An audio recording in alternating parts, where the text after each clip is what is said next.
Oh, a truly beautiful East Texas day. The cooler temperatures that Andrew told you about, it was cool this morning, it was warm, but it was not too blistering throughout the day. The question so many people are asking is the heat finally on the way out? Well, our Bob Hallmark spoke with some East Texas Mission Shelter folks who sure hope so. Weather is a science that includes things like airstreams, humidity, pressure, and wind. But sometimes an indicator can be a place like Highway 80 Rescue Mission. They're seeing less people come through their doors, though there were a lot this summer. We're even having people come in that have places to live, have homes, but maybe their air conditioning's out or not sufficient. We're having folks come in that we normally wouldn't see.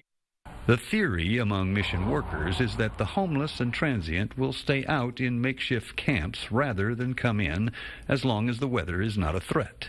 But the most important part of the heat going away for the mission is conserving resources.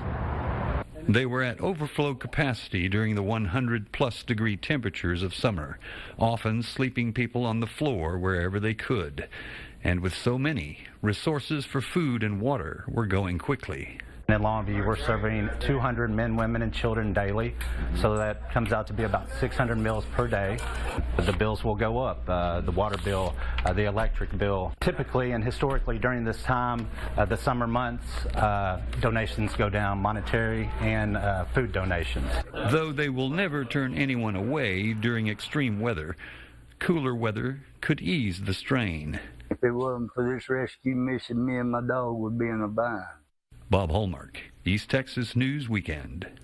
The mission is now turning its attention to the needs as winter approaches. Warm clothing donations and, of course, food donations. They will welcome those.